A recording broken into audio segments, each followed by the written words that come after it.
তোমাদের মার কষ্ট, বাবার কষ্ট, উপার্জনের কষ্ট, একটা একটা টাকা রোজগার করার যে কি কষ্ট তোমরা বুঝতেছো। তোমরা মনে করছো তোমার আব্বা এমন একটা মেশিনের নাম, বাপ মানে একটা মেশিন যেটা টিপ দিলে টাকা বাইর না। বাপ বরঞ্চ আমি বলছি সেদিন আমি এক জায়গায় দাঁড়ায় দাঁড়ায় দেখছি একজন লোক সিমেন্টের বস্তা ট্রাকের থেকে গোডাউনে নিয়ে ফালাইতেছে, যে তার মাথার চুল থেকে পায়ের নখ পর্যন্ত ঘামে আমার কাছে মনে হয় যেন বেচারা পানির ছুটবে, এই পরিমাণ ঘাম তার শরীরটার মধ্যে। আমি অনেকক্ষণ দাঁড়ায় দাঁড়ায় দেখছি এক বস্তা সিমেন্টের জন্য তাকে এই কোমরটা কমপক্ষে মনে করেন এখান থেকে ওইখানে 5টা মিনিট উপরে থাকতে হয়, এরপরে গিয়ে গোডাউনে ফালা। এক এক বস্তা সিমেন্ট 50 কেজি সিমেন্ট, এই সিমেন্টের বস্তাটার জন্য এই লোকটার পিঠটা মাকা হয়ে যায়। প্রতিবার বস্তাটা ফালাইয়া সে ছোট একটা গামছা দিয়া কপালের ঘামগুলো একবার বসে আবার আরেকটা বস্তার লেগে যায়। এইভাবে প্রত্যেক বস্তা সিমেন্ট ট্রাকের থেকে গোডাউনে তুইলে 7 টাকা 8 টাকা, সর্বোচ্চ যদি 10 টাকা হয়, 10 টাকা নাই সব জায়গায়, আমি জিজ্ঞাসি। তাহলে 50 বস্তা যদি সিমেন্ট নামাইয়া থাকে বেচারা, 50 বার তার কোমরটা বাঁকা হয়ে গেছে। আমার ডাক্তার আমার এই যে কোমরে বেল্ট আছে, এই যে দেখছো, আমি তো কোনো মাড়ি গাড়ি নেই, আমি কোনো সিমেন্টের বস্তাও টানি না, আমারে শুধু এই বইসা থাকি মাহফিলে মাহফিলে বসতে বসতে আমার কোমরের ব্যথার কারণে আমার ডাক্তার বলছে এটা বেল্ট বাইন্ধা রাখতে, নাই তো আমার কষ্ট হয়। এবং বলছে যে আপনি উপর হইয়া একটু ঝুইকাও, একটা পয়সাও মানে একটা কাগজ উঠাইবেন না। ডাক্তার সাহেব বলছে সোজা বসবেন, সোজা দাঁড়াবেন, খাটের থেকে শোয়ার সময় উঠা যখন খাটের থেকে বসবেন, ঘুমের থেকে উঠবেন, হচ্ছে দুনো হাতে ভর দিয়া তারপরে বসবেন। অথচ আমার ব্যথাটা সামান্য, আমি তো এত বেশি কোমর বাঁকা করি নাই। তাহলে ভাইয়া ওই বেচারা এত কষ্ট করে 500টা টাকা মিলাইয়া সারাদিনে সেখান থেকে তোমারে 200 টাকা দিছিল, তুমি সন্তান, তোমার হয়তো পড়ালেখার কথা বলছো, তোমার হয়তো প্রয়োজনে বলছো, এই জন্য আব্বাই তোমারে এই ঘাম ঝরানো টাকার থেকে 200টা টাকা দিছে। সেই টাকা দিয়া তুমি জানোয়ারে মোবাইলে এমবি ঢুকাইয়া উলঙ্গ ছবি দেখো। তোমার মতো নিকৃষ্ট জানোয়ার আর কোনো মানুষের বাচ্চা হতো না।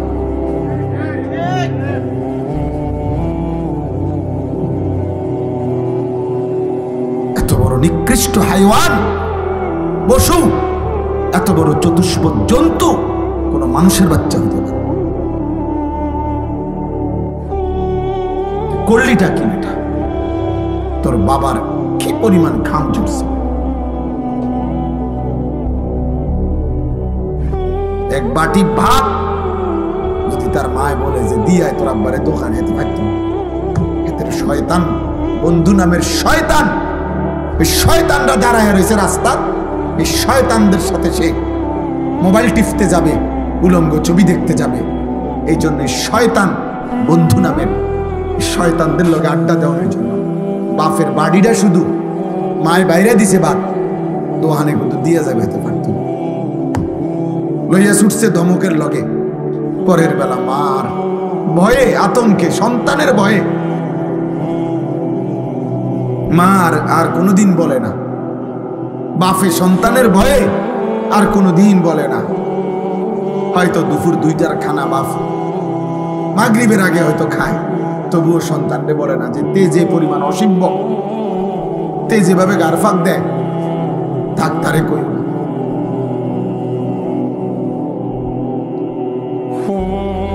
আজকে এক মা আমার মাদ্রাসার মাহফিলে কিশোরগঞ্জ থেকে এক মহিলা তার ছেলেটাকে নিয়ে আসছে আমার মাদ্রাসা, আইনা আমার মাদ্রাসার ওস্তাদরে দিয়া আমার কাছে ছেলেটারে পাঠাইছে, আমার কলিজা ছেঁড়া সন্তান, আমার সারাটা জীবনের সন্তানরা আমি ইয়া করছি, বড় করছি, সন্তান কোনোভাবেই আমার কথা শোনে না, আপনি একটু নসিহত করেন। তো এই কথা বলতে গিয়ে যে মহিলা কাঁদলো, চোখের পানি পড়লো, আমি শুধু ওই ছেলেটারে বলছি, রে বাপ, তোমারে আমি কোনো কথা শুনতে চাই না, আমি শুধু এতটুকু কথা বলছি।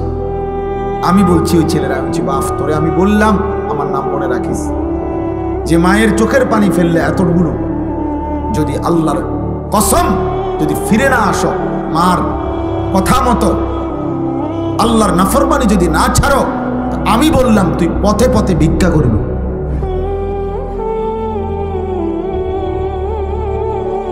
মার চোখে পানি ঝরাইয়া তুই নাফরমান, কোনদিন সুখ দুনিয়ায় জন্মে না। পুরা দূরা কয়েকদিন চলতে পারবা, এমন জায়গায় থমকে যাবা মায়েরা বদদোয়ায়, যেদিন আর ঘুরে দাঁড়াইতে কয়শো নজির লাগবে তোমার, কয় হাজার দলিল লাগবে। বাফেরে কষ্ট দিয়ে সুখে থাকবা, হ্যাঁ, মায়ের চোখে পানি ঝরাইয়া সুখে থাকবা, তোমার সমবয়সী বন্ধুরা তোমার নিরাপত্তা দিবে, হ্যাঁ, ওই শয়তানগুলা। সারাদিনে যেই বন্ধু এক ওয়াক্ত নামাজ পড়ে না, ওই বন্ধু হয়তো শয়তান। সারাদিনে মোবাইলে নারী ছাড়া, ছবি ছাড়া আর কিছু দেখে না, যে হয়তো শয়তান, হয়তো ইবলিস। ও কিসের বন্ধু আবার? ও কিসের আবার বন্ধু এটা? এর জন্য প্রিয় ছেলেরা, আমার কথা মনে রাখো আব্বা, আমি তোমাদেরই ভাই। এই গ্রামের এমন কেউ নাই যে আমারে চেনে না। বয়স্ক এমন লোক মনে হয় না কেউ আছে যা করে আমি চিনি না। আমি সবার সাথে পরিচিত মানুষ। আল্লাহর নবী সাল্লাল্লাহু আলাইহি ওয়াসাল্লাম বলছেন, বাবারাও শুনেন, ছেলেরাও শুনেন, আল্লাহর নবী বলছে, কুল্লু যুনুব ইউআখিরুল্লাহু ইলা আজালিম মুসাম্মা। হাদিসটা শোনো, নবীজি বলছে, সমস্ত গুনাহ, প্রত্যেক পাপের শাস্তি আল্লাহ চাইলে নির্দিষ্ট সময় আখিরাত পর্যন্ত, হাসরের ময়দান পর্যন্ত বিলম্ব করতে পারে, কিন্তু ইল্লা আকুল ওয়ালিদাইন, খোদার কসম নবী বলছে, তবে মা বাবার নাফরমানি ব্যতীত, মা বাবার নাফরমানি ব্যতীত নবীজি বলেন, ফাইন্নাহু লান ইয়ামুতা হাত্তা ইউআযযিবাহুল্লাহু ফিল আরদ। নবীজি বলেন, মা বাবারে কষ্ট দিছে, চোখের পানি ফেলছে, মা বাবার নাফরমান সন্তান, নবীজি বলছে তার মৃত্যু হবে না, তারে আল্লাহ জমিনে বেইজ্জতি না করা পর্যন্ত। ইসলামের ইতিহাসের একজন বড় বুজুর্গ ছিলেন, রবি ইবনে খাইসাম রাহমাতুল্লাহি আলাইহি। কিতাবে আছে, ওনার মৃত্যুর সময় এরকম, উনিও যখন শেষ অবস্থায়, ওনার সন্তানরা বলছে, আব্বা আপনার জন্য আমরা একজন ডাক্তার আনবো। রবি ইবনে খাইসাম রাহিমাহুল্লাহ, উনি বলছে, বাবা শোনো, ডাক্তার ডাকলাম হইলে আমিও, কিন্তু আমি একটা কথা চিন্তা করে দেখছি, যে ডাক্তারকে ডাকবা, ওই ডাক্তার আর আমি রুগী, ও চিরেই আমরা দুইজনেই মৃত্যুবরণ করব। কাজেই আমিও যেহেতু মরে যাব, ডাক্তারও যেহেতু মরে যাবে, ওরা ডাকে লাভ কি? তার চাইতে চলো আল্লাহরে ডাকি। কাকে ডাকি? আল্লাহকে ডাকি। হযরত আবু বকর সিদ্দিক রাদিয়াল্লাহু তাআলা আনহু, ওনার নাম তো আমরা সবাই জানি, জানি কি না? ইসলামের প্রথম খলিফা, নবীর কলিজার টুকরা আবু বকর রাদিয়াল্লাহু তাআলা, ওনারও মৃত্যুর সময় কিতাবে আছে, সাহাবারা ওনারে দেখতে আসছে, উনি অসুস্থ, মুমূর্ষ, শেষ অবস্থা, মৃত্যু সজ্জায়। তো ওনাকে সাহাবারাও বলছে, হাল নাদউ লাকা তাবিবান, হে নবীর সাহাবী আবু বকর, আপনার জন্য আমরা ডাক্তার আনবো? হযরত আবু বকর সিদ্দিক রাদিয়াল্লাহু তাআলা আনহু বলছেন, আত-তাবিবু কাদ রাআনি, আরে ডাক্তার সব তো আমারে দেখছে, ডাক্তার তো আমাকে দেখেছেন, তোমরা কারে ডাকবা? তখন সাহাবারা বললেন ক্বালু ফামা ক্বালা, সাহাবারা বললেন তো ডাক্তার কি বললেন, দেখে বলল কি? তখন হযরত আবু বকর সিদ্দিক রাদিয়াল্লাহু তাআলা আনহু বললেন ইন্নাহু ইয়াকুলু ইন্নী ফাআলুন লিমা উরিদ, ডাক্তার সাহেব বলছেন আবু বকর আমি যখন যা ইচ্ছা তাই করতে পারি। সেই ডাক্তারকে, এই ছিল মুমিনের ঈমান। মুমিন ইন্তেকালের মুহূর্তেও, অসুস্থতার চূড়ান্ত মুহূর্তেও কাকে বলে নাই? আর আমরা সুস্থতায় সবল, স্বাস্থ্যবান, শরীর যৌবন স্বাস্থ্য সব ঠিক আছে, আহা আমাদের আল্লাহকে মনে নেই। হাই কিশোর, কেমনে জবাব দেব? কেমনে জবাব দেব? 1 বছর 2 বছর 4 বছরে হয়তো এমন হয়েছে কোনোদিন কোন রোগাক্রান্ত হও নাই, এমন সুস্থ সবল, এমন তাজা শরীরে আল্লাহকে একটা সেজদা দিলা না, 1 ওয়াক্ত নামাজও পড়লা না, 365 দিনের 1 বছরে কোনোদিন ফজরের নামাজ পড়লা না, তোমার উপরে ফজরের নামাজ ফরজ হয় নাই? আল্লাহ নবী সাল্লাল্লাহু আলাইহি ওয়াসাল্লাম বলছেন যে ফজরের নামাজ পড়ে না সে মুনাফিক। কসম আল্লাহ, নবী বলছে সে মুনাফিক, মুনাফিক, মুনাফিক। আর আল্লাহ কোরআনে বলছে মুনাফিক তুই মনে রাখিস জাহান্নামের সবচেয়ে নিচে তোর স্থান। নওজোয়ান ছেলেরা, আসলে আমি বলতে চাচ্ছিলাম এই কথাটাই মূলত। মাওলানা ইয়াহিয়া যে এতক্ষণ বয়ান করছে, আলহামদুলিল্লাহ সে 100% না হলেও 90% আমি যে চিন্তা চেতনা লালন করি, বছরের পর বছর আমি যা বলতে চাই, আমি এটাই দুঃখ করি বলছি। না না, এটা সাংঘাতিক বিষয়, খেয়াল করে দেখেন। আপনাদেরই ছেলে, আমাদেরই ছেলে, বললাম না তোমরা ভাইয়া, এটাই বুঝাইতে চাচ্ছি। এই পৃথিবীতে তোমরা যেমন এখন বয়সী, এই বয়সী তো আগেও ছিল বা তোমরা তো আর আলাদা কোথাও থেকে আসছো না, তোমরা তো ছাদের দেশ থেকে আসো নাই বাবা। কিন্তু ন্যূনতম আদব আখলাক, ন্যূনতম দিমাগ যদি কাজ না করে মুসলমান হওয়া কেমন? একজন মুসলমানের সামান্যতম আবেগ তো থাকবে, আদব তো থাকবে। এটাই আমি বলতে চাই সব সময় আমার কথায়, যে মৌলানা বলতেছিল যে মৌলানা ইয়াহিয়া ও আমার এই চিন্তা চেতনার সবচেয়ে প্রধান আমার একজন সাথী, আমার ছাত্র, আমার সাথী, সবসময় লালন করে এই কথায় চিন্তা যে এই সমাজের খুব দ্রুত গতিতে, আমরা এটা বুঝাইতে চাইতেছি, খুব দ্রুত গতিতে স্রোতের মতো কিশোর যুবক ছেলেরা তোমরা অশ্লীলতা, বেহায়াপনা, অসভ্যতা, নোংরামি, মানে নিজেদের বরবাদির দিকে ছুটতেছ। এটা শুধু পায়ে হাঁটার গতি না, স্রোতের গতি, স্রোতের গতি। কক্সবাজার সমুদ্র সৈকতে অনেক সময় বিপদ সীমার একটু দূরে চলে গেলে স্রোতের ওই লোক আর ফিরতে পারে না। অহরহ এমন হয়, শেষ পর্যন্ত ইউনিভার্সিটি পড়ুয়া ছাত্র এমন অনেক হয়েছে, কিছুদিন আগেও দেখছি ডুবে গেছে, আর খুঁজে পায় না, স্রোতে টেনে নিয়ে গেছে। এজন্য গুনাহ সব কলেই মানুষ করছে, অপরাধ সব কালেই মানুষের মধ্যে ছিল ভাইয়া। তোমরা যা করতেছো এটা বাড়াবাড়ি করতেছো, বাড়াবাড়ি করছো। সেই ভোর ঘুম থেকে উঠে রাত 11টা পর্যন্ত, 12টা 1টা পর্যন্ত তোমার সাথে তোমার মা বাবা, আত্মীয় স্বজন, বংশ, আল্লাহ, রাসূল, নবী, কোরআন, কিতাব, ওযু, নামাজ, পাক নাফাক, হালাল হারামের কোনো ধারণা, একেবারেই মুক্ত স্বাধীন নিজের মতো চলতেছ। এই স্রোত কল্যাণ বয়ান না, তুমি একদিন এমন পিছলা খাইবা আর সোজা হইয়া দাঁড়াইতে পারবে, একদিন এমন হতাশায় ভুগবা এমন ধুকে ধুকে কাঁদবা। আমাদের এই মৌলানা ইয়াহিয়ার সাথে আমার অনুমতি, শত শত ছেলের সাথে হোয়াটসঅ্যাপ গ্রুপ আছে যাদের সাথে সে কথা বলে, আমি দায়িত্ব দিয়েছি। একসাথে কমপক্ষে 300-র উপরে বেশি ছেলে আছে তার গ্রুপে কথা বলে। সে হালাত, ছেলেদের সাথে ভালো মন্দ, তাদের চলাফেরা, চাল চরিত্র।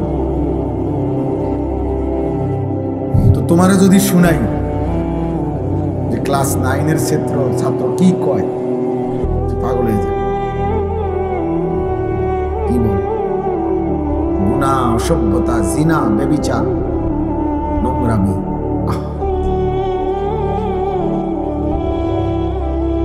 এজন্য তোমার কাছে তো ভাইয়া বলবে না, তোমার সমবয়সী হয়তো তোমার সাথেই চলে ফিরে, কিন্তু তার যে জীবন সব শেষ, যৌবন সব শেষ, যৌবনের ক্ষমতাও সব শেষ, এটা তো তুমি বুঝতা না, তুমি জানতাও না। গুনাহ, নারী, ছবি, অশ্লীলতা, বেহায়াপনা, আল্লাহর কসম আখিরাতের ক্ষতি তো পরেই আছে। দুনিয়াতেও একটা মানুষকে অকর্মণ্য, ধ্বজভঙ্গ, একটা অপদার্থ মানুষ বানায়। তোমরা যদি একটা বিবেকবান ছেলে হও, তুমি বর্তমান সময়টা প্রতিদিন একদিনের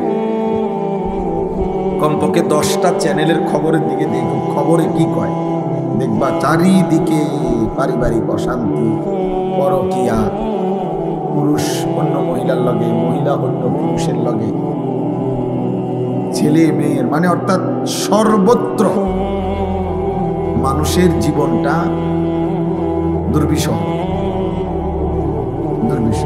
কেউ মনে হয় যেন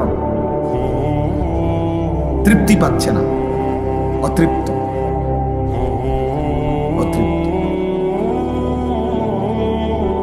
এটা অধঃপতনের অর্ধেকের কাছে পৌঁছে গেছে। এই দেওয়াল ভাঙে যাবে। এই সমাজের এই হালাত হইলে, তোমরা গ্রামগঞ্জের ছেলে, তোমরা তো এখানে গ্রাম অঞ্চলের ছেলে, তোমরা আশপাশের গ্রামে গ্রামের, তোমাদের চুল চেহারা যদি এমন হয়, তোমরা গ্রামগঞ্জের মানুষ হয়েও যদি এক ওয়াক্ত নামাজ পড়তে মন না চায়, তাহলে কোটিপতির সন্তান, বিত্তশালী, তাদের কি হালাত? তাদের হালাত কি? অথচ অনেকের বাবা আছে অল্প আয়ের মানুষ, কষ্ট করে উপার্জন করে নিজে না খাইয়া, নিজের হয়তো একটা গেঞ্জি, একটা লুঙ্গি, কিন্তু সন্তানের জন্য সব উজাড় করে দেয়। কিন্তু তোমরা যা করতেছো এর বিনিময়ে আজ হোক কাল হোক পস্তাইতে হবে, আফসোস করতে হবে। তোমার আব্বা তোমার সমবয়সী না, কাজে স্বাভাবিক হিসাব হইলেও হতে পারে, স্বাভাবিক হিসাবে তোমার আব্বা তোমার আগে কবরে চলে যাবে, কিন্তু তোমার কপাল নিয়ে তুমি থাকতে হবে। অভাব, দারিদ্রতা, দুর্ভিক্ষ সারা পৃথিবীতে ধেয়ে আসছে।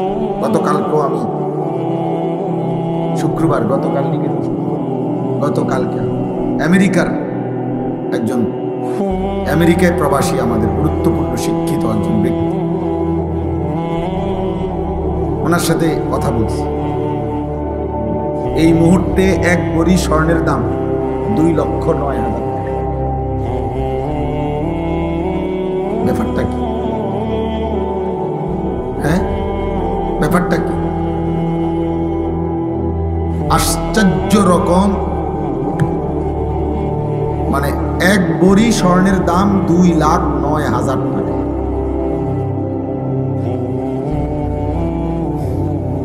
অথচ এটা অবাক করা ব্যাপার, আশ্চর্য। পৃথিবীতে, সারা পৃথিবীতে কি হইতেছে আন্তর্জাতিকভাবে, কারণটা কি? স্বর্ণের দাম এরকম আকাশচুম্বী হয়ে গেল কেন? একটা উদাহরণ দিলাম আর কি দোস্ত। কৃত্রিম অভাব, কৃত্রিম সংকট, কৃত্রিম দুর্ভিক্ষ তৈরি করা হবে এই পৃথিবীতে।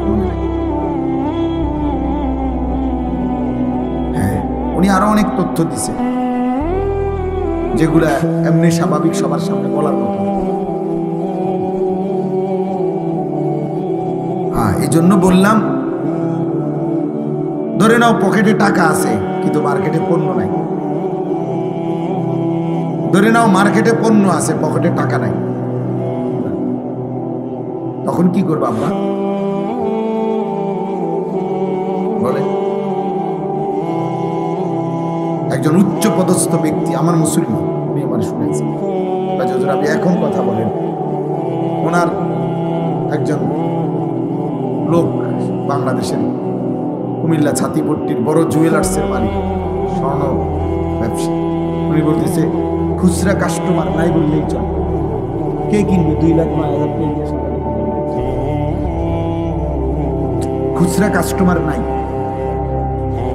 অর্থাৎ একটা শ্রেণী ভিক্ষুক হয়ে যাবে হয়তো এরা। আর যারা এগুলারে মজুত করে লাইতেছে তারা কৃত্রিম ভাবে পৃথিবীতে অনেক বড় সংকট তৈরি করবে। এটা একটা বললাম, এরকম অসংখ্য বিষয়। এজন্য দোস্ত, আমি এখানে অর্থনীতি বুঝাইতে আসিনি বা পণ্ডিতি কথা বুঝাইতে আসিনি। আমার উদ্দেশ্য হলো আমরা যেভাবে আমাদের আল্লাহর সাথে সম্পর্ক ছিন্ন করতেছি, আল্লাহকে যে পরিমাণ নারাজ করতেছি আমরা, আমাদের উপরে বড় সড় মুসিবত আসবে, বড় সড়।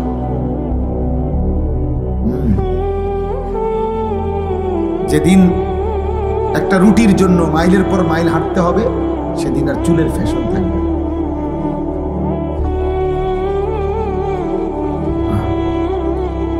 বাংলা ভাষায় একটা কবিতা ছিল আগে,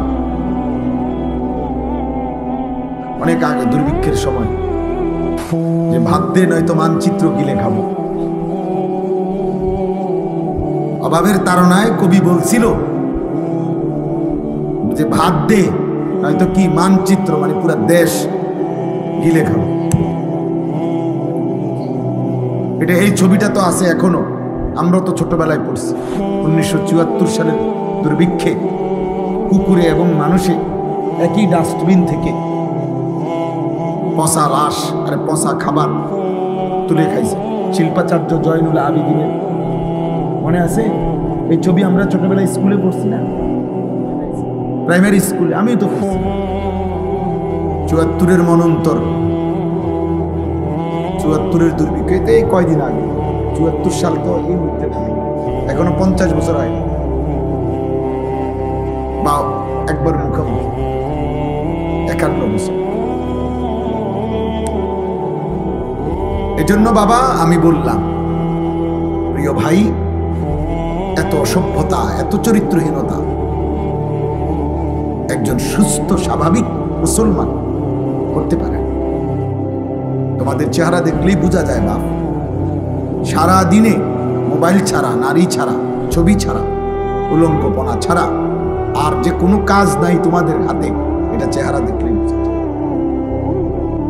তোমাদের অসংখ্য ছেলের চেহারা দেখতেই বোঝা যায় গত 6 মাসে না, গত 2-4 বছরে কোনোদিন 5 ওয়াক্ত প্রতিদিন নামাজ পড়ছো কিনা তার কোনো চিহ্ন তোমাদের চেহারায়। কি খবর বাপ, এত নষ্ট হয়ে গেল?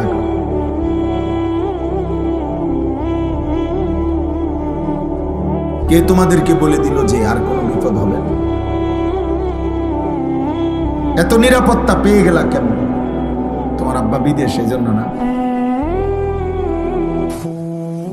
তোমার আব্বা বিদেশ মনে করছো এই জন্য না?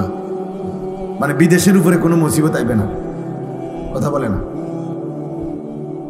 ইউরোপের উপরে কোনো মুসিবত আসতে পারে না, মধ্যপ্রাচ্যের উপরে কোনো মুসিবত আসতে পারে না। ফিলিস্তিন আরব না? ফিলিস্তিন যেটা গাজা, ফিলিস্তিন তা আরবের অংশ। 52 বছর যে সিরিয়া জুলুমের শিকার ছিল। তো আরো ইয়ামানের মধ্যে, আরব দেশ ইয়ামান, লক্ষ লক্ষ মানুষ ভিখারি ক্যাম্পে থাকে, শরণার্থী শিবিরে।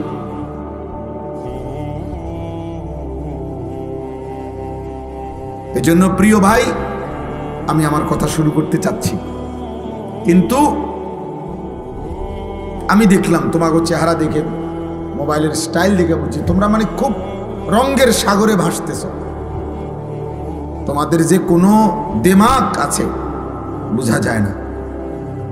তোমাদের মার কষ্ট, বাবার কষ্ট, উপার্জনের কষ্ট, একটা একটা টাকা রোজগার করার যে কি কষ্ট তোমরা বুঝতেছো। তোমরা মনে করছো তোমার আব্বা মনে একটা মেশিনের নাম, বাপ মানে একটা মেশিন যেটা টিপ দিলে টাকা বাইর। না বাপ, বরঞ্চ আমি বলছিও সেদিন, আমি এক জায়গায় দাঁড়ায় দাঁড়ায় দেখছি একজন লোক সিমেন্টের বস্তা ট্রাকের থেকে গোডাউনে নিয়ে ফালাইতেছে, যে তার মাথার চুল থেকে পায়ের নখ পর্যন্ত ঘামে, আমার কাছে মনে হচ্ছে বেচারা পানির ছুট বাড়িয়েছে, এই পরিমাণ ঘাম তার শরীরটার মধ্যে। আমি অনেকক্ষণ দাঁড়ায় দাঁড়ায় দেখছি, এক বস্তা সিমেন্টের জন্য তাকে এই কোমরটা কমপক্ষে মনে করেন এখান থেকে ওইখানে 5টা মিনিট উপরে গিয়ে থাকতে হয়, এরপরে গিয়ে গোডাউনে ফালায়। এক এক বস্তা সিমেন্ট, 50 কেজি সিমেন্ট। এই সিমেন্টের বস্তাটার জন্য এই লোকটার পিঠটা বাঁকা হয়ে যায়। প্রতিবার বস্তাটা ফালাইয়া সে ছোট একটা গামছা দিয়া কপালের ঘামগুলো একবার বসে, আবার আরেকটা বস্তার লেগে যায়। এইভাবে প্রত্যেক বস্তায় সিমেন্ট ট্রাকের থেকে গোডাউনে থুইলে 7 টাকা, 8 টাকা, সর্বোচ্চ যদি 10 টাকা হয়। 10 টাকা নাই সব জায়গায়, আমি জিজ্ঞাসি। তাহলে 50 বস্তা যদি সিমেন্ট নামাইয়া থাকে বেচারা, 50 বার তার কোমরটা বাঁকা হয়ে গেছে। আমার ডাক্তার, আমার এই যে কোমরে বেল্ট আছে, এই যে দেখছো, আমি তো কোনো মাড়ি গাড়ি নাই, আমি কোনো সিমেন্টের বস্তাও টানি না। আমারে শুধু এই বৈশা থাকি, মাহফিলে মাহফিলে বসতে বসতে আমার কোমরের ব্যথার কারণে আমার ডাক্তার বলছে এটা বেল্ট বাইন্ধে রাখতে, নাই তো আমার কষ্ট হয়। এবং বলছে যে আপনি উপর হইয়া একটু ঝুঁকাও, একটা পয়সাও মানে একটা কাগজ উড়াবেন না। ডাক্তার সাহেব বলছে সোজা বসবেন, সোজা দাঁড়াবেন। খাটের থেকে শোয়ার সময় উঠা, যখন খাটের থেকে বসবেন, ঘুমের থেকে উঠবেন, হচ্ছে দুনো হাতে ভর দিয়া তারপরে বসবেন। অথচ আমার ব্যথাটা সামান্য, আমি তো এত বেশি কোমর বাঁকা করি না।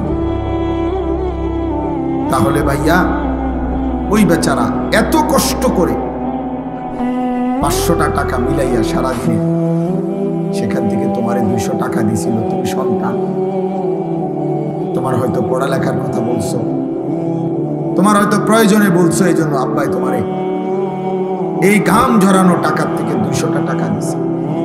সেই টাকা দিয়া তুমি জানোয়ারে মোবাইলে এমবি ঢুকাইয়া উলঙ্গ ছবি, তোমার মতো নিকৃষ্ট জানোয়ার আর কোনো মানুষের বাচ্চা হইতো।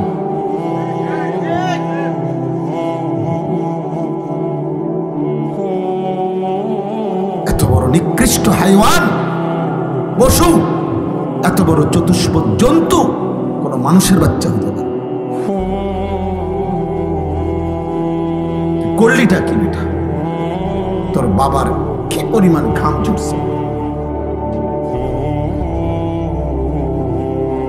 এক বাটি ভাত যদি তার মায় বলে যে দিয়ায় তোর আব্বারে দোকানে যেতে পারত, এদের শয়তান বন্ধু নামের শয়তান, এই শয়তানরা দাঁড়ায় রয়েছে রাস্তা, এই শয়তানদের সাথে সে মোবাইল টিপতে যাবে, উলঙ্গ ছবি দেখতে যাবে।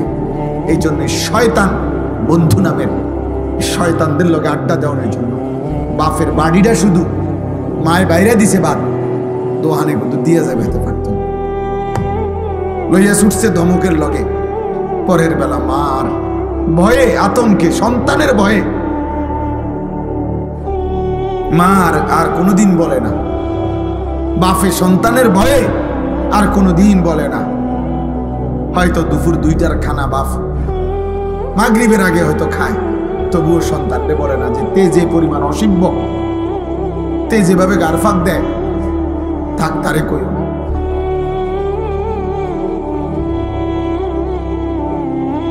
আজকে এক মা আমার মাদ্রাসার মাহফিলে কিশোরগঞ্জ থেকে এক মহিলা তার ছেলেটাকে নিয়ে আসছে আমার মাদ্রাসায়। আইনা আমার মাদ্রাসার ওস্তাদরে দিয়া আমার কাছে ছেলেটারে পাঠাইছে, কয় হুজুর আমার কলিজা ছেঁড়া সন্তান, আমার সারাটা জীবনের সন্তানরা আমি ইয়া করছি, বড় করছি, সন্তান কোনোভাবেই আমার কথা শোনে না, আপনি একটু নসিহত করেন। তো এই কথা বলতে গিয়ে যে মহিলা কাঁদলো, চোখের পানি পড়লো, আমি শুধু ওই ছেলেটারে বলছি, রে বাপ, তোমারে আমি কোনো কথা শুনতে চাই না, আমি শুধু এতটুকু কথা বলছি। আমি বলছি ওই ছেলেরা, বলছি বাপ তোরে আমি বললাম আমার নাম মনে রাখিস, যে মায়ের চোখের পানি ফেললে এতগুলো, যদি আল্লাহর কসম যদি ফিরে না আসো, মার কথা মতো আল্লাহর নাফরমানি যদি না ছাড়ো, তো আমি বললাম তুই পথে পথে ভিক্ষা করবি।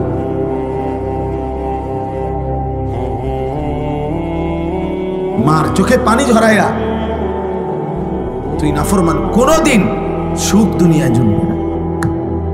পুরা দূরা কয়েকদিন চলতে পারবা, এমন জায়গায় থমকে যাবা মায়েরা বদদোয়ায়, যেদিন আর ঘুরে দাঁড়াইতে পারতাম। কয়শো নজির লাগবে তোমার, কয় হাজার দলিল লাগবে।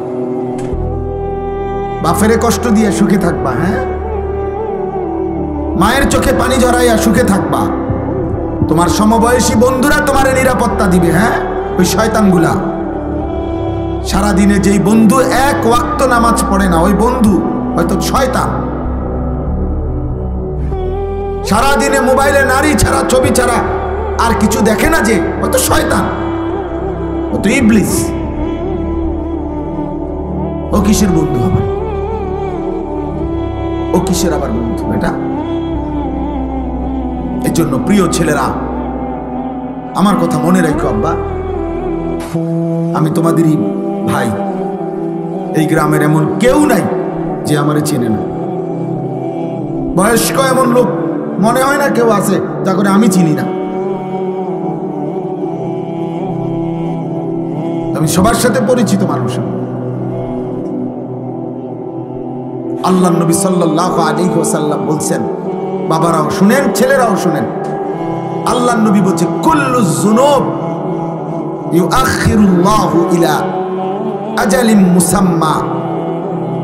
হাদিসটা শোনো, নবীজি বলছে সমস্ত গুনাহ, প্রত্যেক পাপের শাস্তি আল্লাহ চাইলে নির্দিষ্ট সময় আখিরাত পর্যন্ত, হাসরের ময়দান পর্যন্ত বিলম্ব করতে পারে, কিন্তু ইল্লা আকুল ওয়ালিদাইন, খোদার কসম নবী বলছে, তবে মা বাবার নাফরমানি ব্যতীত, মা বাবার নাফরমানি ব্যতীত নবীজি বলেন ফাইন্নাহু লান ইয়ামুতা হাত্তা ইউআযযিবাহুল্লাহু ফিল আরদ।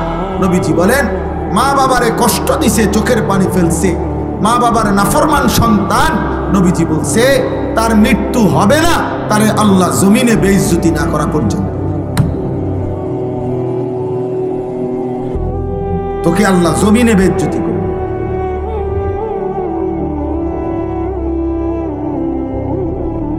হ্যাঁ, অন্তত তুমি মানুষের বাড়ি চাও, ও চিরেই দেখবা 20 বছর পরে তোমার মেয়ে যখন আরেক বেটার লগে ভাগ্যে যাইব, আর পুরা গ্রাম তখন জুতার বাড়ি দিব তোমারে, ছিছি করবে, তখন তুমি বুঝবা মজা কাকে বলে। তোমার পাপের শাস্তি কোন হান দিয়া বাইর হয়, তখন টের পাবে।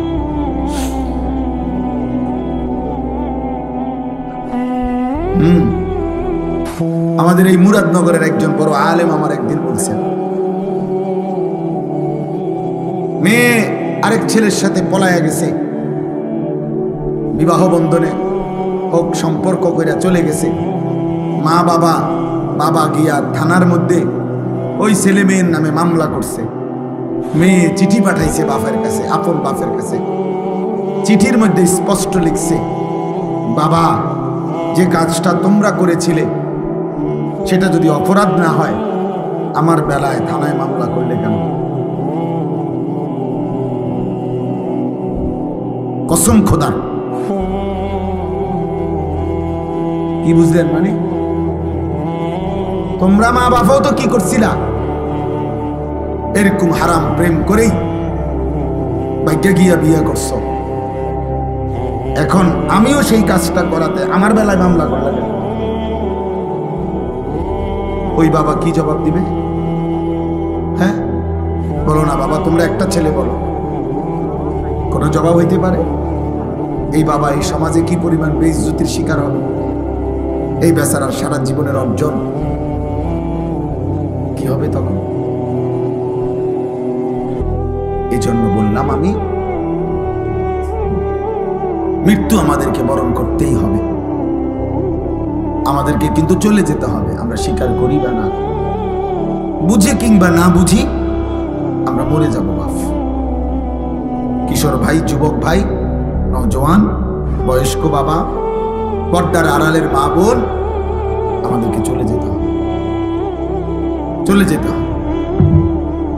কোনোভাবেই নিকটাত্মীয় স্বজন বন্ধুরা আমাদেরকে ফেরাইতে পারবে। আমি যে আয়াত পড়ছি সূরা ওয়াকিয়া, কোরআনুল কারীমের 56 নম্বর সূরা 27 নম্বর পারা, এই সূরার 5টা আয়াত পড়ছি আমি। এই আয়াতের মধ্যে আমি বুঝাইতেছি আপনাদেরকে, এই আয়াতের মধ্যে মূল বক্তব্য মৃত্যুকালীন একটা অবস্থা আল্লাহ তুলে ধরছে। অবিশ্বাসী, কাফের, মুশরিক, মুনাফিক, নাফরমান, পাপীদেরকে বুঝাইবার জন্য আল্লাহ মৃত্যুকালীন, কোন মানুষের মৃত্যুকালীন অবস্থাটা একটা চিত্র তুলে ধরে আল্লাহ তাআলা নাফরমান পাপীদেরকে বুঝাইতে চাইছে এই 5টা আয়াত। আমি সেটাই বলে আমার কথা শেষ হবে ইনশাআল্লাহ। সূরা ওয়াকিয়া, সূরাটা অনেক ফজিলতপূর্ণ কোরআন শরীফের একটা সূরা, অনেক দামি সূরা। আমাদের নবী সাল্লাল্লাহু আলাইহি সাল্লাম বলছেন, যে ব্যক্তি প্রত্যেক রাত্রে একবার এই সূরা ওয়াকিয়া পাঠ করবে, নবী ওয়াদা দিছে, মান ক্বারাআ সূরাতাল ওয়াকিয়া ফি কুল্লি লাইলাতিন লাম তুসিবহু ফাকাতুন আবাদা। নবীজি বলছে, সূরা ওয়াকিয়া যে প্রত্যেক দিন রাতে পড়বে, আল্লাহর নবী বলছে তাকে কখনোই দারিদ্রতা, অভাব স্পর্শ করবে না। এজন্য যুগ যুগ ধরে মাদ্রাসাগুলোর মধ্যে, বিশেষ করে কওমি মাদ্রাসায় যুগ যুগ ধরে মাগরিবের পরে এই সূরা পড়া হয়। আউলিয়া বুজুর্গরা সারা পৃথিবীতে যুগ যুগ ধরে নেককার বান্দারা মাগরিবের নামাজের পরে সূরা ওয়াকিয়া পড়ে। সূরা ওয়াকিয়া আল্লাহর নবী সাল্লাল্লাহু আলাইহি ওয়াসাল্লাম বলছেন তাকে অভাব স্পর্শ করবে। রাসূলুল্লাহ সাল্লাল্লাহু আলাইহি সাল্লামের একজন বড় সাহাবী ছিলেন হযরত আব্দুল্লাহ ইবনে মাসউদ রাদিয়াল্লাহু তাআলা, অনেক বড় সাহাবী, জলিলুল কদর সাহাবী। নবীজির সাথে খুব বেশি যারা থাকতেন, নবীজির খাস খাদেম যারা ছিল, এর মধ্যে উনি একজন। আব্দুল্লাহ ইবনে মাসউদ ইসলামের 3য় খলিফা হযরত ওসমান রাদিয়াল্লাহু তাআলা আনহুর জামানায় উনি ইন্তেকাল করছেন। এই সাহাবী আব্দুল্লাহ ইবনে মাসউদ, তো ইন্তেকালের পূর্বে উনি অসুস্থ ছিলেন, বিছানায় শুয়ে আছেন, শেষ অবস্থা। তো হযরত ওসমান মানে খলিফা, 3য় খলিফা ওসমানের নাম শুনছেন না, উনি আসছেন এই আব্দুল্লাহ ইবনে মাসউদকে দেখার জন্য। তো ওনার পাশে বৈশা, এই ছেলেরা তোমরাও শোনো, বাবা আপনারাও শোনো, দেখেন কি কয়। সাহাবী ওসমান খলিফা ওই আব্দুল্লাহ ইবনে মাসউদকে ইন্তেকালের পূর্বে বিছানায় শয্যাশায়ী, নবীর সাহাবী এবং বিখ্যাত সাহাবী, ওনাকে বলতেছেন, মা তাশতাকি, হে আব্দুল্লাহ আপনার রোগটা কি? সে জিজ্ঞাসা না অসুস্থতাটা কি? হযরত আব্দুল্লাহ ইবনে মাসউদ ওসমান রাদিয়াল্লাহু তাআলা আনহুর কথার জবাবে বললেন, জুনুবি, আমার সারা জিন্দেগীর গুনাহগুলো আমার রোগ। সাহাবী কি বলে, আমার সারা জীবনের গুনাহ আমার রোগ, আমার আর কোনো রোগ নেই। এবার হযরত উসমান রাদিয়াল্লাহু তাআলা আনহু বলতেছেন, মা তাশতাহি, আপনার মনে কি চায়, আপনি কি চান, চান কি? হযরত আব্দুল্লাহ ইবনে মাসউদ রাদিয়াল্লাহু তাআলা আনহু বলেন, রাহমাতু রাব্বি, আমি আমার রবের রহমত চাই। আমার অসুখ আমার গুনাহ, আমার সুস্থতা আমার রবের রহমত, আমার মালিকের রহমত চাই, মাগফিরাত চাই। এরপরে হযরত উসমান রাদিয়াল্লাহু তাআলা আনহু বললেন, হাল আদউ লাকা তাবিবান, হযরত আব্দুল্লাহ ইবনে মাসউদকে বলেন, আমি কি আপনার জন্য একজন ডাক্তার ডাকবো? যেহেতু তিনি খলিফা, বড় ডাক্তার আছে ওনার কাছে রাজ দরবারে, তো আমি কি আপনার জন্য একজন ডাক্তার আনমনি? সাহাবী কি কয় শুনে, আত-তাবিবু কাদ আমরাদানি, হে উসমান, ডাক্তার সাহেবই তো আমারে অসুস্থ বানাইছে, আমারে ডাক্তারই তো কি বানাইছে, অসুস্থ বানাইছে, আপনি কারে আনবেন? কে সে? এই কথা বলে কাকে বুঝাইছেন? আল্লাহকে। কাকে? মূলত রোগ দেয় কে, সুস্থতা দেয় কে, এইটাই বুঝাইছে। আল্লাহই তো সুস্থ করবেন, আর তিনিই তো আমাকে রোগাক্রান্ত করেছেন। আমি আলগা লোক ডাইকালাম,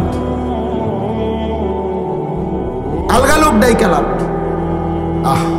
ওনাদের ইয়াকিন ছিল আমার অসুস্থতা আমার আল্লাহর পক্ষ থেকে, আমার সুস্থতাও আমার আল্লাহ। ইসলামের ইতিহাসের একজন বড় বুজুর্গ ছিলেন রবি ইবনে খাইসাম রাহমাতুল্লাহি আলাইহি, কিতাবে আছে ওনার মৃত্যুর সময় এরকম উনিও যখন শেষ অবস্থায়, ওনার সন্তানরা বলছে, আব্বা আপনার জন্য আমরা একজন ডাক্তার আনবো। রবি ইবনে খাইসাম রাহিমাহুল্লাহ উনি বলছে, বাবা শোনো, ডাক্তার ডাকলাম হইলে আমিও, কিন্তু আমি একটা কথা চিন্তা করে দেখছি, যে ডাক্তারকে ডাকবা, ওই ডাক্তার আর আমি রোগী, ও চিরেই আমরা দুইজনেই মৃত্যুবরণ করব। কাজেই আমিও যেহেতু মরে যাব, ডাক্তারও যেহেতু মরে যাবে, বড় ডাক্তার লাভ কি? তার চাইতে চলো আল্লাহরে ডাকি। কাকে ডাকি? আল্লাহকে ডাকি। হযরত আবু বকর সিদ্দিক রাদিয়াল্লাহু তাআলা আনহু, ওনার নাম তো আমরা সবাই জানি, জানি কি না? ইসলামের প্রথম খলিফা, নবীর কলিজার টুকরা আবু বকর রাদিয়াল্লাহু তাআলা, ওনারও মৃত্যুর সময় কিতাবে আছে সাহাবারা ওনারে দেখতে আসছে, উনি অসুস্থ, মুমূর্ষ, শেষ অবস্থা, মৃত্যু সজ্জায়। তো ওনাকে সাহাবারাও বলছে, হাল নাদউ লাকা তাবিবান, হে নবীর সাহাবী আবু বকর, আপনার জন্য আমরা ডাক্তার আনবো? হযরত আবু বকর সিদ্দিক রাদিয়াল্লাহু তাআলা আনহু বলছেন, আত-তাবিবু কাদ রাআনি, আরে ডাক্তার সব তো আমারে দেখছে, ডাক্তার তো আমাকে দেখেছেন, তোমরা কারে ডাকবা? তখন সাহাবারা বললেন, ক্বালু ফামা ক্বালা, সাহাবারা বললেন, তো ডাক্তার কি বললেন, দেখে বলল কি? তখন হযরত আবু বকর সিদ্দিক রাদিয়াল্লাহু তাআলা আনহু বললেন, ইন্নাহু ইয়াকুলু ইন্নী ফাআলুল লিমা উরিদ, ডাক্তার সাহেব বলছেন, আবু বকর আমি যখন যা ইচ্ছা তাই করতে পারি। সেই ডাক্তারকে, এই ছিল মুমিনের ঈমান। মুমিন ইন্তেকালের মুহূর্তেও, অসুস্থতার চূড়ান্ত মুহূর্তেও কাকে বলে নাই? আর আমরা সুস্থতায় সবল, স্বাস্থ্যবান, শরীর যৌবন স্বাস্থ্য সব ঠিক আছে, আহা আমাদের আল্লাহকে মনে নাই। হাই কিশোর, কেমনে জবাব দিব? কেমনে জবাব দিব? 1 বছর 2 বছর 4 বছরে হয়তো এমন হয়েছে কোনোদিন কোন রোগাক্রান্ত হও নাই, এমন সুস্থ সবল, এমন তাজা শরীরে আল্লাহকে একটা সেজদা দিলা না, 1 ওয়াক্ত নামাজও পড়লা না, 365 দিনের 1 বছরে কোনোদিন ফজরের নামাজ পড়লা না, তোমার উপরে ফজরের নামাজ ফরজ হয় নাই? আল্লাহর নবী সাল্লাল্লাহু আলাইহি ওয়াসাল্লাম বলছেন, যে ফজরের নামাজ পড়ে না সে মুনাফিক। কসম আল্লাহ, নবী বলছে সে মুনাফিক, মুনাফিক, মুনাফিক। আর আল্লাহ কোরআনে বলছে, মুনাফিক তুই মনে রাখিস জাহান্নামের সবচেয়ে নিচে তোর স্থান। তাহলে বাপ, ওই কথা থেকে আবার ফিরে যাই। হযরত উসমান রাদিয়াল্লাহু তাআলা আনহু তখন বললেন ওই আব্দুল্লাহ ইবনে মাসউদ রাদিয়াল্লাহু তাআলা আনহু, ওই বেটা বাইরে কথা বলো না।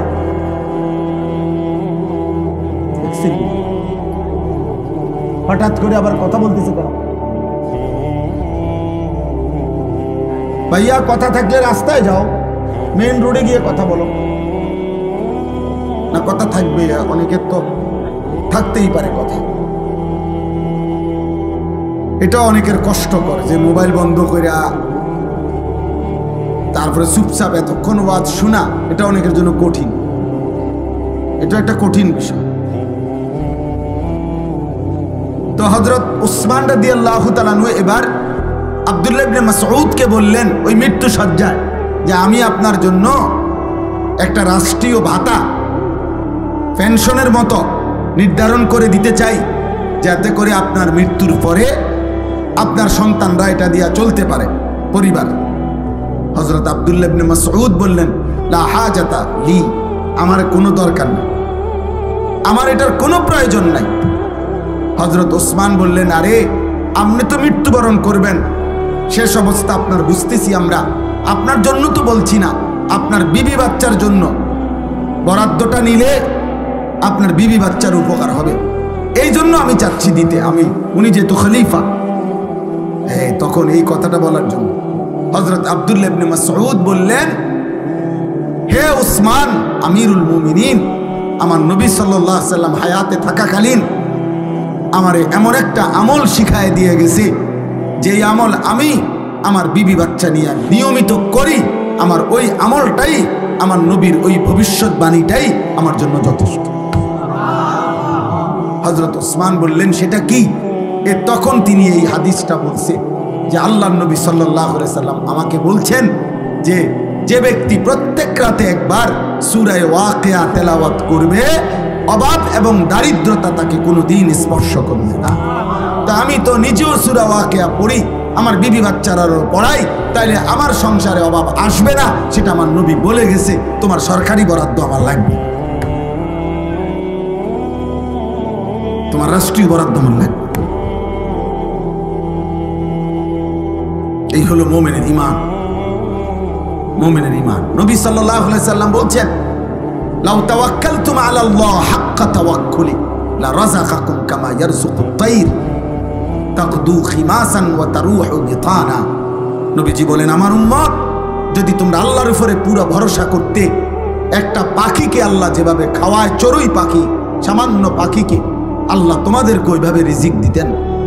নবী উদাহরণ দিয়ে বুঝাইছেন, যেমন একটা ছোট্ট পাখি ভোর বেলায় খালি পেটে আল্লাহর উপরে ভরসা করে ঘর থেকে বের হয়, তার কোনো নির্ধারিত অফিস নাই, চাকরি নাই, ব্যবসা নাই, খ্যাত নাই, কিচ্ছু নাই, কিন্তু সন্ধ্যাবেলা সে ভরা পেটে তৃপ্ত হয়েই ঘরে ফিরে আসে। আল্লাহ তাকে ঠিকই রিজিক দিয়ে দেয়। তাহলে আল্লাহ বলেন, নবী বলেন, তোমরাও যদি আল্লাহর উপরে ভরসা করতা, এমন পাখির মতো নিয়মিত রিজিক, হালাল পবিত্র রিজিক দিয়া আল্লাহ তোমাদেরকে তৃপ্ত করে দিতেন। কিন্তু হারাম করে এটা বুঝে না, সুদ করে এটা বোঝে না। সুদ করে আল্লাহরে ডাইরেক্ট বলে, আল্লাহ আমনে পারতেন না, আমনে কুলাইতে পারতেন না, আমনের কত কাম, আমনের লোকের অভাব নাই, আমনের ঝামেলা অনেক, আমার সুদ আমিই নেই, আমার অভাব আমি দূর করবো। এজন্য হারামখোর, কিস্তিখোর, সুদখোর সরাসরি আল্লাহর সাথে বিদ্রোহ করে, আল্লাহরে বুড়া আঙ্গুল দেখায়। আল্লাহ বলছে, বান্দা এমন ঘর আমি মটকায় ফেলবো না, ফরমান মনে রাখিস। তোর মতো হারামখোর ঠিক আছে, কয়েকদিনের ভাত খা, দুনিয়া কয়দিন ভোগ কর। সুদখোর, ঘুষখোর, কিস্তিখোর কয়েকদিনের দুনিয়া ভোগ করো, বেশি দিন লাগবে না। এমন দুনিয়া আমি দুনিয়া নাফরমানরেও খাওয়াই, কাফের বেঈমানকেও খাওয়াই, নাস্তিক মুরতাদকেও আমি দুনিয়া খাওয়াই, আমি জন্তু জানোয়ারকেও, আমি জঙ্গলের বাঘ ভাল্লুককেও খাওয়াই, রাস্তার কুকুর বিড়ালকেও আমি খাওয়াই। কিন্তু আমি আল্লাহ মৃত্যুবরণ যেদিন করবা, চোখ যেদিন বন্ধ হবে, সেদিন থেকে অনন্তকালের আখিরাত পর্যন্ত আর কোনদিন এক ঢোক পানিও পান করতে দেব না, এক লোকমা খাবারও আর দেব না। মনে রাখো না, এখনই খেয়ে নাও। ওয়াদারনি ওয়াল মুকাদ্দিবিনা উলিন নি'মাতি ওয়ামাহিলহুম কালিলা। এই যে সরাসরি কোরআনের আয়াত। আল্লাহ বলেন, অবিশ্বাসী, মিথ্যাবাদী, নাফরমান পাপীদেরকে অল্প কয়েকদিনের দুনিয়ায় সুযোগ দাও, অল্প কয়েকদিনের জন্য সুযোগ দাও। আল্লাহ বলেন, দুনিয়া অল্প কয়েকদিন ভোগ করতে দাও, অল্প কয়েকদিনের ভাত মাছ রুটি গোশত খাইতে দাও। আল্লাহ বলেন, ছেড়ে দাও ওয়াদারনি, সুদখোরকে ছেড়ে দাও, ঘুষখোরকে ছেড়ে দাও, দুনিয়া কিস্তিখোরকে দুনিয়া ছেড়ে দাও, বেবিচারী হারামখোর নেশাখোরকে দুনিয়া ছেড়ে দাও। আল্লাহ বলেন, ইন্না লাদাইনা আনকালাম ওয়া জাহিমা, আখিরাতে আমি রব্বুল আলামিন রেডি রাখছি জাহান্নামের আগুনের শিকল আর জাহান্নামের ধাউ ধাউ আগুন আমি ওর জন্য রেডি করে রাখছি। একটু সুযোগ দাও, একটু সুযোগ দাও, দুনিয়া কয়টা দিন খেতে দাও। ওই জন্য বুঝতো আমরা বোকা না, নামাজিরা বোকা না। হালাল উপার্জনকারী বেচারা, বেচারার বেতন হুদা ৬,০০০, ইমাম সাহেব ৯,০০০ টাকা বেতন, অথচ বেটাও জোয়ান। বেটায় বুঝে না সিএনজি চালাইলে একটা ভালো ইনকাম। সিএনজি চালাইতে কি ঢাকা ইউনিভার্সিটি থেকে ডিগ্রি আনতে হবে নাকি? কথা বলে না। সিএনজি অটো চালাইতে হলে কোন ভিক্টোরিয়া কলেজ থেকে মাস্টার্স পাস করতে হবে। এটা না বুঝার কি আছে? কথা বলে না। এটা ইমাম সাহেব বোঝে না, এটা ইমানদার বোঝে না। তো ১ লাখ টাকা কোন রকমে মিলাইয়া সুদে লাগাইলে, হ্যাঁ, এটার থেকে যে ১০,০০০ টাকা আইব, এটা বোঝে না। এটা না বুঝার কি আছে? কথা বলে না। কত মূর্খ বকলম লুঙ্গি ভিন্দে এবারে সুদ খায়। তো এবারে মূর্খ মানুষে যদি সুদ বুঝে, তো এবারে তো কিছু ২-৪ লাইন ফুটছে, এটা বুঝতো না কেন? কথা বলে না কেন? তাহলে উনি বুঝবে না? এটা না বুঝার কি আছে? দুনিয়া না বুঝার কি আছে রে বাপ? কিন্তু ফেস্ত হইল আখিরাত। ইমাম সাহেব আটকায় গেছে তো আখিরাত। দিনদার আটকায় গেছে। যে সমস্ত লোক নামাজ পড়ে, হালাল খাইতে চেষ্টা করে, শত অভাবের ভিতরে হারাম খায় না, হারাম নেয় না, অত আটকায় গেছে আখিরাতের কারণে। ওর কলিজার মধ্যে তো আসে আমার আল্লাহর সামনে দাঁড়াইতে হবে, হিসাব দিতে হবে। হযরত ওমর রাদিয়াল্লাহু তাআলা একবার তৃষ্ণার্ত অবস্থায় এক রাখাল ছেলেকে বলছিল যে, হে রাখাল, একটা দুধওয়ালা বকরির একটু দুধ আমারে পান করাও। সেই রাখাল ছেলে বলছিল, জনাব, আমি এই রাখাল বকরিগুলোর মালিক না, আমি একজন কৃতদাস। রাখাল আমার একজন মনিব আছে, মালিক আছে এই ছাগলগুলোর, বকরিগুলোর। আমি তো তার অনুমতি ছাড়া আপনাকে দুধ পান করাইতে পারি না। হযরত ওমর রাদিয়াল্লাহু তাআলা বলছে, হে রাখাল, তাইলে তুমি এক কাজ করো, একটা দুধওয়ালা বকরি আমার কাছে বিক্রি করে দাও। বিক্রি করে দিলে দুইটা লাভ হবে। এক, তুমি কিছু টাকা পাইবা, মুদ্রা, কিছু দিরহাম পাইবা, আর আমি একটা দুধওয়ালা বকরি পাবো। আমারও তৃষ্ণা মিটবে, তোমারও কিছু টাকা মিলবে। আর তোমার মালিকরে বাড়িতে গিয়া বলবা, একটা বকরি, এই আরব দেশে তো ২-৪০০ বকরি এক লগে সরে, ২-৪, ৫০০, ১,০০০, আরো বেশি। তাইলে এখান থেকে দুইটা একটা আড়াইয়ে গেছে, কই গেছে গা, এটা বললে মালিক কিছুই মনে করবে না। কথা বোঝেন নাই? তুমি গিয়া বলবা একটা বকরি কম, এটা কই জানি গেছে গা, আমি কইতারি না, পাই না, খুঁজা পাই নাই, এতে তোমার মালিক কিছুই বলবে না। হযরত ওমর যাচাই করার জন্য, মানে তার ইমানের মজবুতি কেমন এটা দেখার জন্য সে জিজ্ঞেস করছে, উনি তাকে এটা প্রস্তাব দিয়ে চাইছে। আমরা কিতাবে পড়ছি সরাসরি এই যুবক রাখাল ছেলে, সাধারণ কৃতদাস, সে পরিষ্কার বলছে, ফাআইনাল্লাহ, ফাআইনাল্লাহ, এই বেটা, তাহলে আল্লাহ কোথায়? আল্লাহ কোথায়? হ্যাঁ, ওমা তাকুনু ফি শানিন ওমা তাতলু মিনহু মিন কুরআনিন ওয়ালা তা'মালুনা মিন আমালিন ইল্লা কুন্না আলাইকুম শুহুদান ইদ তুফিদুনা ফীহি। রব্বুল আলামিন বলে, বান্দা তুমি যে অবস্থায় থাকো না কেন, আমার কোরআন থেকে তুমি যেটুকুই পড়ো না কেন, আর যখন যেই আমলই করো না কেন, যখনই তা করতে থাকো, আমি আল্লাহ তোমার সামনেই থাকি। খোদার কসম, এটা কোরআনের আয়াত, সূরা ইউনূসের আয়াত। ইল্লা কুন্না আলাইকুম শুহুদান। আল্লাহ বলে, বান্দা যখন সেজদা দাও আমি সামনেই থাকি, যখন নেশার আড্ডা জুয়ার আড্ডায় থাকো আমি আল্লাহ তখনও সামনেই থাকি। আমি তো সামনেই আছি, আমারে ফাঁকি দিবা কেমনে? ওয়ানালামু মা তুওয়াসওয়িসু বিহি নাফসু। অন্তরের গভীরে যেই কথাগুলো তোমার লুকায়িত আছে আমি তো তাও জানি। আলা ইয়ালামু মান খালাক। আল্লাহ বলে, ভাবো তো বান্দা, যিনি সৃষ্টি করেছেন তিনি বুঝি জানবেন না তার সৃষ্টি কখন কি করে? কেমনে ভাবলা আমি জানবো না? আমি জানবো না কেন? আমি তো বানাইছি। বানাইছে কে? তো তিনি জানবেন। কোম্পানি কইতারে না কোম্পানির মালের উৎপাদন কোন দিন, কোম্পানির মালের গুণাগুণ কি, এটা কোম্পানি কইতারে না, কথা বলে না তো। এজন্য বাপ, এবার এই শেষ কথা হলো, এই আয়াতের মধ্যে আল্লাহ বুঝাইতে চাচ্ছেন। এবার আমরা এই শেষ কথাটা বুঝি। মক্কার কুরাইশরা, কাফেররা প্রতিনিয়ত তারা দুটা কথা বলতো নবীজিকে। এক বলতো, মুহাম্মদ আমার শরীর, আমার জীবন, আমার ইচ্ছা, আমার স্বাধীনতা, সব কিছুর মালিক আমি। শরীর আমার, স্বাস্থ্য আমার, জীবন আমার, যৌবন আমার, টাকা আমার, বাড়ি আমার, সম্পদ আমার, সব আমার। আমার যেটা যখন মন চা আমি তাই করব। এখানে আল্লাহ কি, আবার ওনার বিধান কি? এটি কি থাকো বুঝা কথা? হ্যাঁ, আমার ইচ্ছা আমি যখন যা করবো, তোমায় কি এনে? দুই, মক্কার কাফেররা নবীজিকে বলতো, মুহাম্মদ এই কবর থেকে নিয়ে তুমি যা কও এটি সব দিয়ে একটা হইতো না। কবর, হাসর, মিজান, ফুলসেরাত, বিচার, হাসাব, আমল নামা, ইডি হুদা কথা এটি হইতো। কি কও তুমি করতে পাইব? 500 বছর আগের কবর, এখন সেখানে কবরের চিহ্নও নাই। ওইখানকার মাটি হয়তো কত হাজার মাইল দূরে চলে গেছে, হালাইয়া দিছে। কোনাকার বাতাস, কোনকার মাটি, বালু কোনানে উড়াইয়া নিয়ে গেছে। কার হাড্ডি, কার গোস্ত, কার চামড়া কই গেছে, কই না গেছে, সারা পৃথিবীতে ছড়াইয়া ছিটাইয়া গেছে। তুমি কি কও এটি করতে আনবো?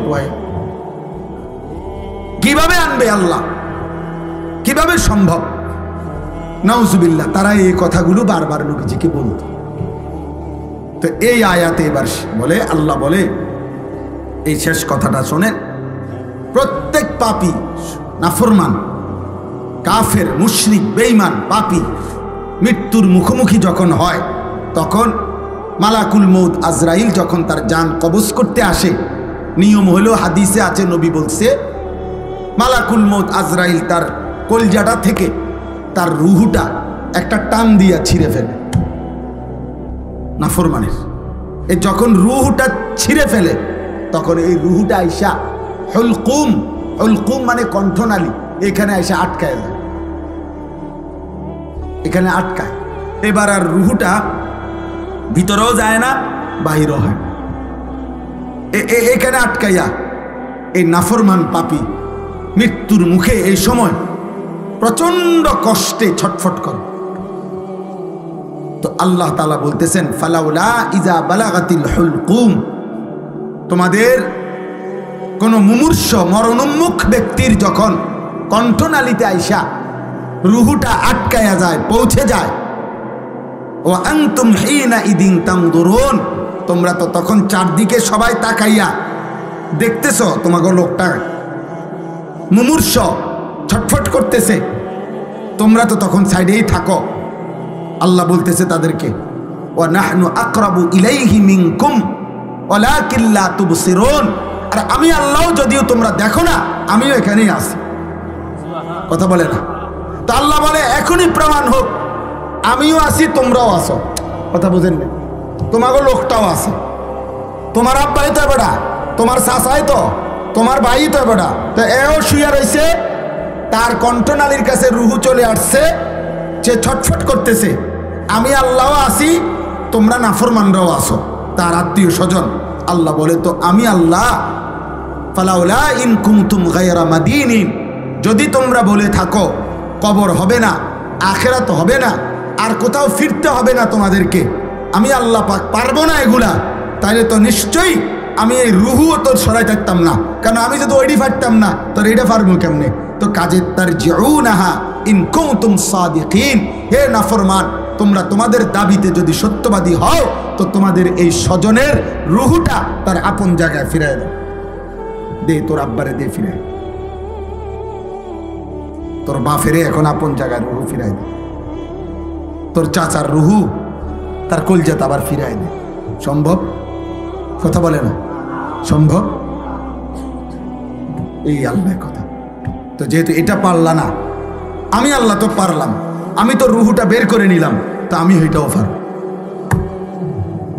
আর তুমি যেহেতু এটা পারো নাই, ওইটাও পারতাম, পারতাম। এই শেষ কথা। অতএব প্রিয় দোস্ত আমার, ভাই আমার, ছেলে আমার, বাবা আমার, একজনও যদি বুঝে থাকেন, এটা মনে রাখতে হবে, এই পৃথিবীর সকল শক্তি দিয়ে, সকল স্বজন, সকল বন্ধু, সকল আপনজন মিলেও, আপনজন সকলে একত্র হয়েও কেরান দিয়া করুক আর জিরা দিয়ে দরুক, আপনার মৃত্যুর মুখ থেকে ফেরত দিতে পারবেন। মালাকুল মৌত নিয়েই যাবে, রুহুটা কবজ করেই নিবে। আমি আর তুমি বন্ধু, এই শেষ কথা, হাসলেও মরে যাব, কাঁদলেও মরে যাব, সুখে থাকলেও মরে যাব, দুঃখে থাকলেও মরে যাব। সেজদা দিলেও মৃত্যু হবে, শিরিক করলেও মৃত্যু হবে। আমল করতে করতে কেউ যদি আব্দুল কাদের জিলানিও হয়, তাহলেও মরে যাবে।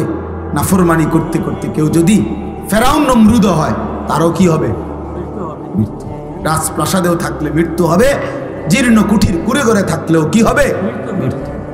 কাজে কবরবাসীদের রুহের মাগফিরাত কামনার এই মাহফিলে কবরকে স্মরণ করো, মৃত্যুকে স্মরণ করো, মৃত্যুকে স্মরণ করো। তোমার প্রিয় কারো, তোমার বাবা, দাদা, চাচা, নানা, মামা, ফুফা, খালু, এমন কারো কবরস্থানে গিয়ে একবার দাঁড়ায়ও, আর ডাক দিয়া বইল। আমার কাছে কিতাব আছে, কিতাবে লিখছে হযরত ওমর ইবনে আব্দুল আজিজ, ইসলামের পঞ্চম খলিফা, তিনি মাঝে মাঝে কবরে গিয়া কবরস্থানের সামনে ওনার আত্মীয় স্বজনদের কবরের দিকে তাকাইয়া কবরকে ডাক দিতেন, মৃত্যুকে ডাক দিতেন, আর বলতেন, ইয়া মাউতু আইয়ুহাল কবরু, হে মৃত্যু, হে কবর, মাজা ফাআলতা বিল আহিব্বা, এই কবর আমার আপন জন করে গিয়া কি করলি রে? আমার আব্বারে কি করছো কবর বলো না, আমার দাদারে কি করছো কবর বলো না। হযরত ওমর ইবনে আব্দুল আজিজ বলেন, আমি শুনতে পাই কবর আমারে ডাক দিয়া বলছে, হে ওমর ইবনে আব্দুল আজিজ, তোমার আত্মীয়, তোমার স্বজন, তোমার আপন জনের শরীরের প্রতিটা অংশ জোড়া জোড়া আমি খুলে খুলে ছিন্ন ভিন্ন করে মাটির সাথে মিশাই দিছি, মাটির সাথে মিশাই দিছি। কেউ আর নাই, কেউ নাই, কেউ কেউ নেই। আল্লাহ আল্লাহ আমাদেরকে মাফ করে দেন, আমাদের সকলকে আল্লাহ কবুল করেন। দ্বীনকে ভালোবাসবেন, নামাজকে ভালোবাসবেন, ঈমান আমলের সাথে জীবন কাটা। ছেলের আব্বা, দয়া করে বললাম, বাবা মোবাইলের গুনাহ ছেড়ে দাও, বাপ নারীর ছবি দেখা ছেড়ে দাও, ছেড়ে দাও বাবা।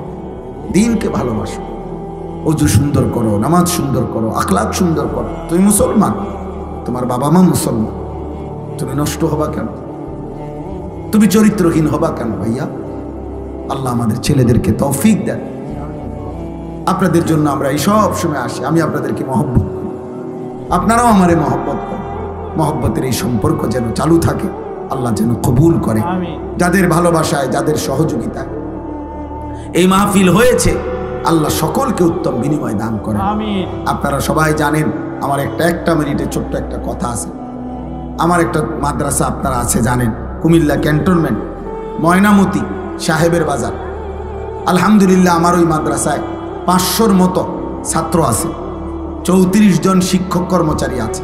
এই মুহূর্তে আমার অনেক দিনের একটা স্বপ্ন ছিল, আছে, যে আমি একটা বড় সড়ো জায়গা কিনতে চাইছি। এই আশা নিয়ে যে আমি 2টা মাদ্রাসা আলাদা করতে চাই। একটা হলো বাচ্চাদের জন্য যেই মাদ্রাসা চলতেছে এখন, আর আমার একটা অনেক দিনের স্বপ্ন, আমি এমন আরেকটা মাদ্রাসা একই জায়গায়, আরেকটা ভবন, আরেকটা শিক্ষক কর্মচারী আলাদা করতে চাই, যেটা সর্বশ্রেণীর মুসলমানদের জন্য মাদ্রাসা। অর্থাৎ সারা বাংলাদেশের যেই কোনো শ্রেণী পেশার মুসলমান, ছোট বড়, শিশু, আরে স্কুল কলেজ ইউনিভার্সিটি, শিক্ষিত মূর্খ, দিন মজুর, ঠেলাওয়ালা, কুলিওয়ালা, যে যখন যেটুকু সময় নিয়া, কারো 1 দিন, কারো 10 দিন, কারো 3 দিন, কারো 3 ঘন্টা, কারো 10 ঘন্টা, যে যখন আসবে আমাদের ওই মাদ্রাসায় আমি একটা মাদ্রাসা আলাদা দাঁড় করাইতে চাচ্ছি, যেখানে উনি দিন শিখবে। বিশ্বাস করেন, রাত অনেক হয়েছে, যেন আমি লম্বা করতে চাচ্ছি না। হাদিসে অসংখ্য প্রমাণ আছে, সাহাবায়ে কেরাম দলে দলে এসে কখনো 10 জন, কখনো 20 জন, কখনো এসে নবীজির কাছে 10 দিন থাকতেন, কখনো 20 দিন থাকতেন, কখনো 3 দিন থাকতেন, আইসা দিন শিখতেন। অজু, নামাজ, সূরা, কেরাত, দোয়া, কালাম, আত্তাহিয়াতু, নামাজ শিখতেন, ঈমান আমল শিখতেন। এই জন্য আমি একটা মাদ্রাসা